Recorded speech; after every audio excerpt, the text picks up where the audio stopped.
Hi guys, today we are going to read Artemis Fowl, Chapter 2, Translation. By now, you must have guessed just how far Artemis Fowl was prepared to go in order to achieve his goal.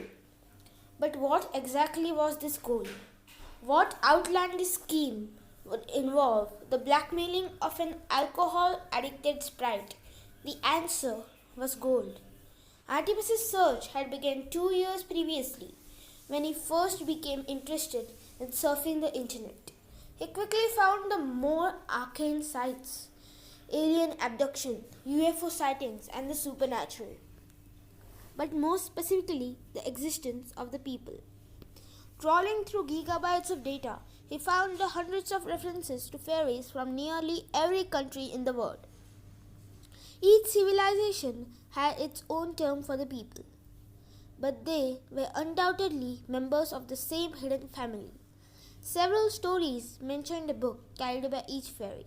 It was the Bible, containing, as it allegedly did, the history of the race and the commandments that governed their extended lives. Of course, this book was written in Artemis, the fairy text, and would be of no use to any human. Artemis believed that with today's technology, the book could be translated. And with this translation, you could begin to exploit a whole new group of creatures. Know thine enemy was Artemis's motto. So he immersed himself in the lore of the people until he had compiled a huge database on their characteristics. But it wasn't enough. So Artemis put out a call on the web. Irish businessmen will pay large amounts of US dollars to meet a fairy, sprite, leprechaun, pixie. The responses had been mostly fraudulent, but Ho Chi Minh City had paid off. Artemis was perhaps the only person alive who could take full advantage of his recent acquisition.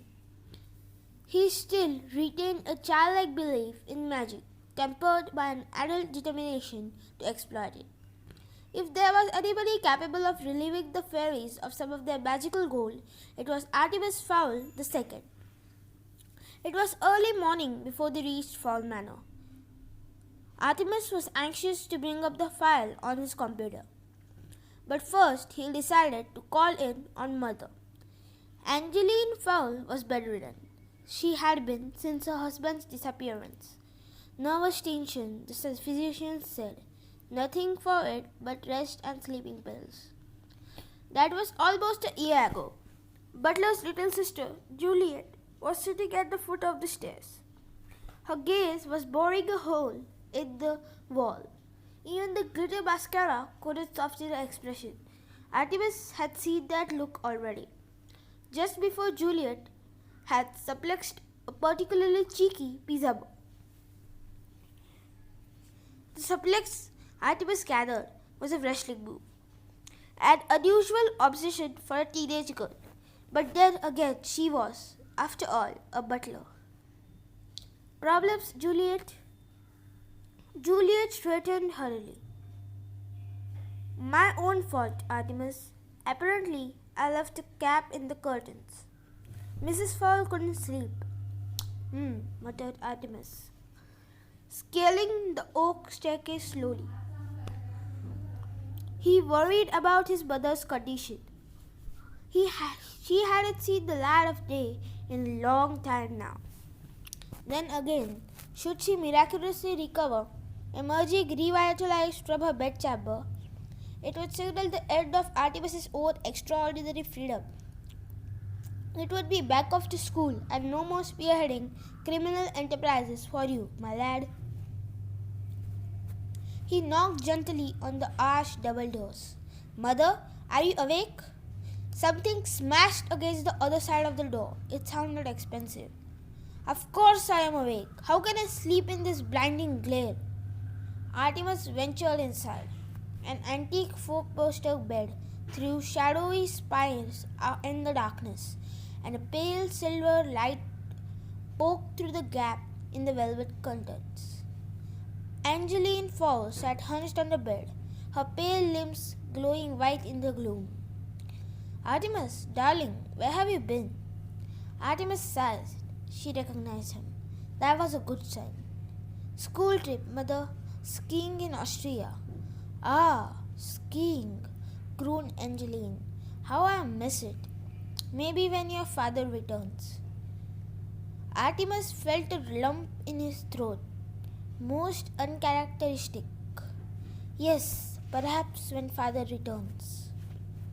Darling, could you close those wretched curtains? The light is intolerable. Of course, mother. Artemis felt his way across the room, wary of the low-level clothes chests scattered around the floor. Finally, his fingers curled around the velvet drapes. For a moment, he was tempted to throw them wide open. Then he seized and closed the gap. Thank you, darling. By the way, we really have to get rid of that maid. She is good for absolutely nothing. Artemis held his tongue. Juliet had been a hard-working and a loyal member of the fowl household for the past 3 years. Time to use mother's absent-mindedness to his advantage. You are right, of course, mother. I have been meaning to do it for some time.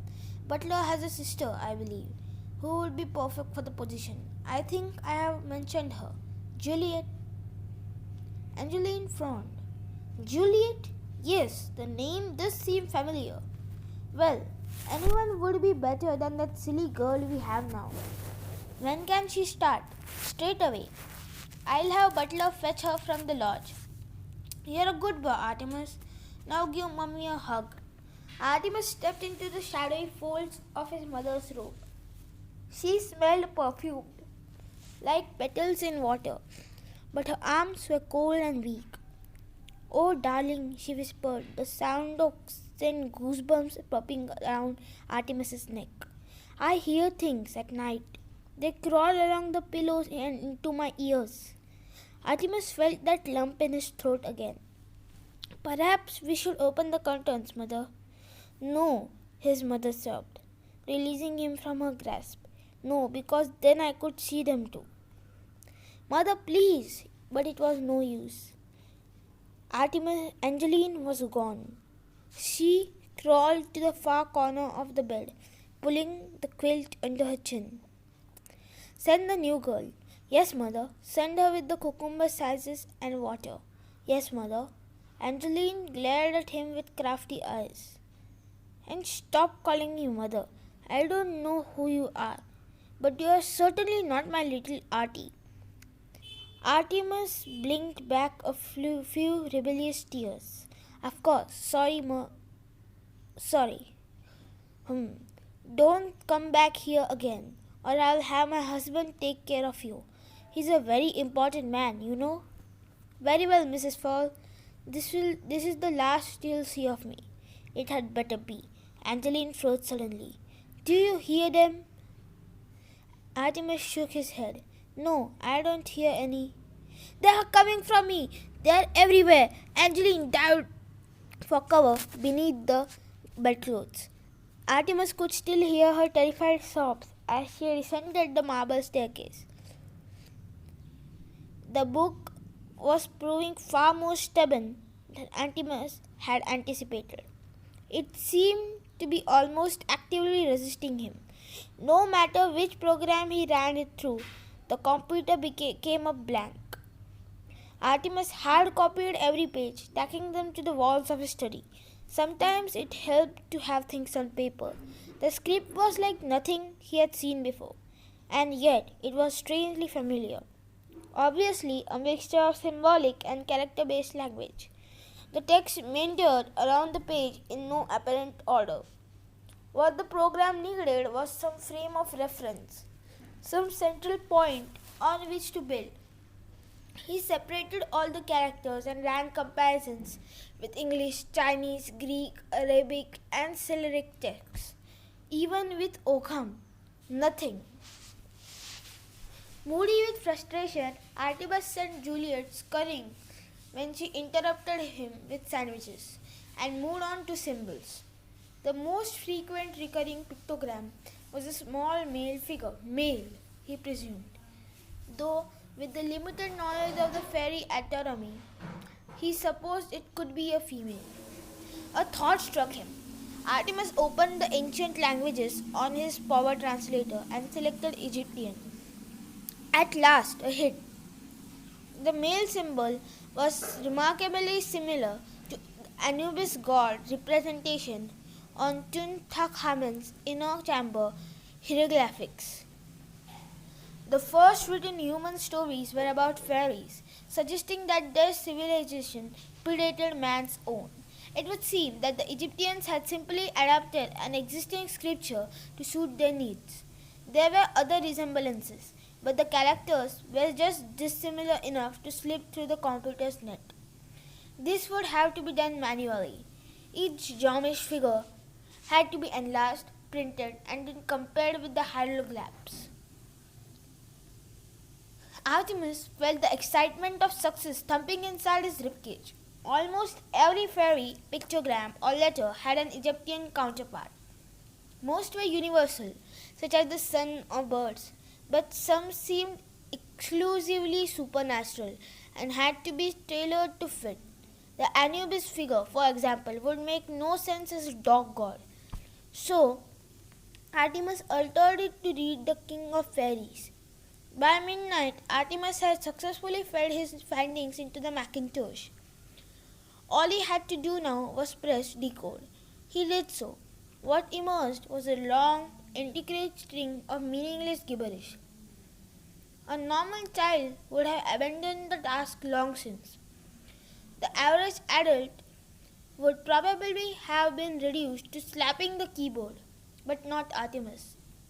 This book was testing him, and he would not allow it to win. The letters were right, he was certain of it. It was just the order that was wrong. Rubbing the sleep from his eyes, Artemis glared at the pages again. Each segment was bordered by a solid line. This could represent paragraphs or chapters, but they were not meant to be read in the usual left to right, top to bottom fashion.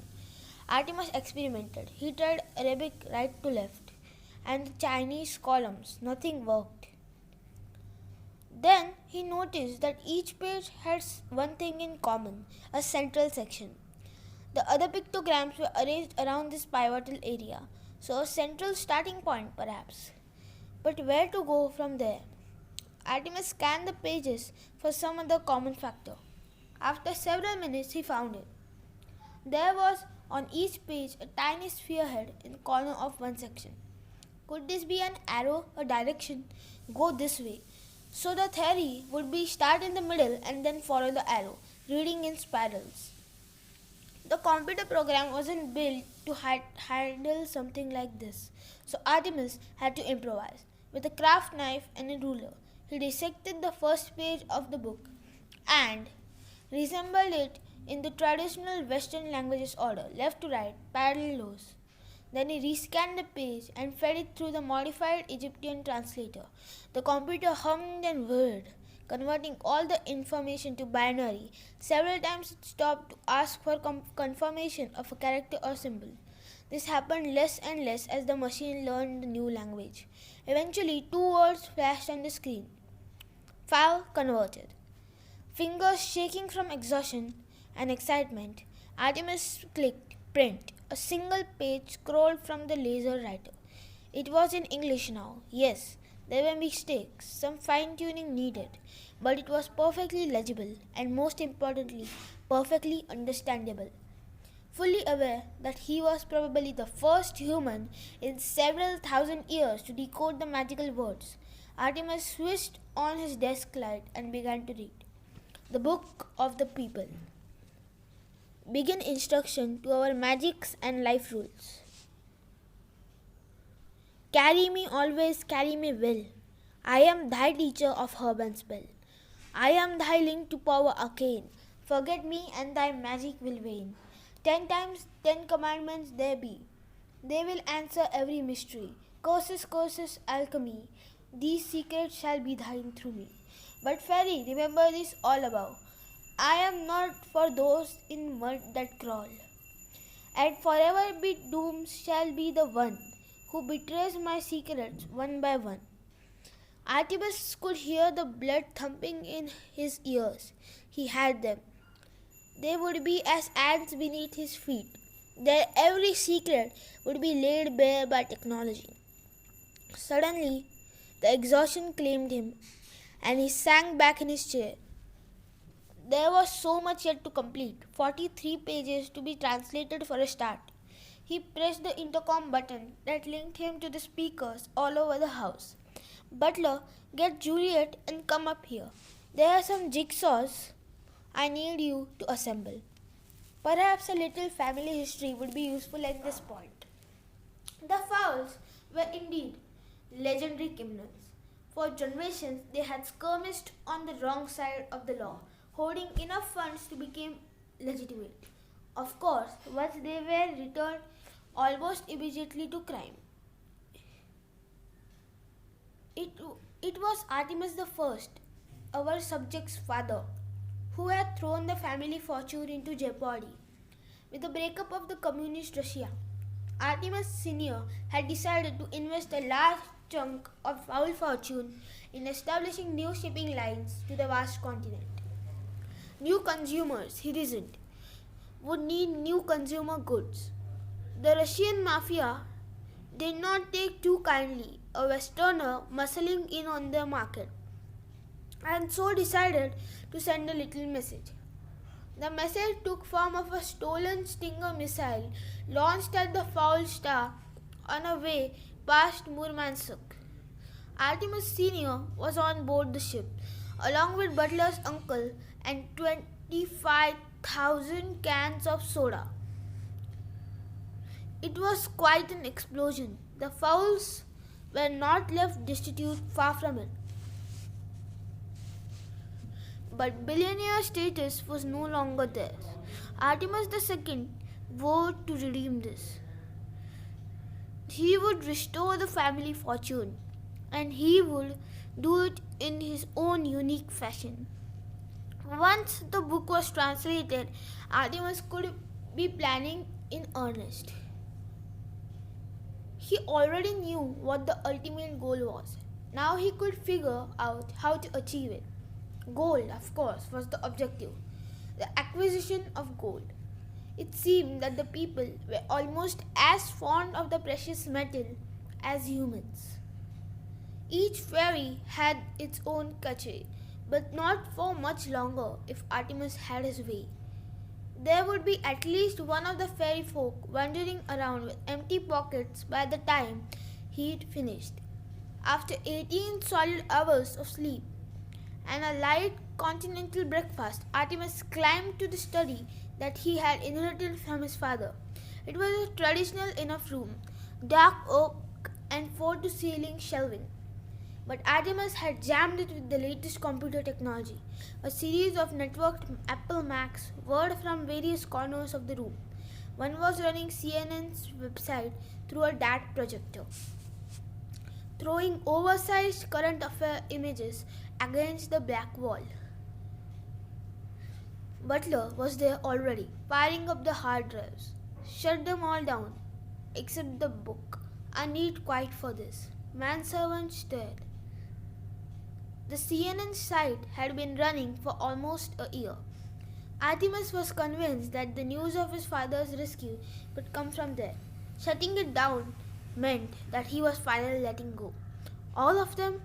Artemis gazed at the back wall for a moment. Yes, he said finally. All of them.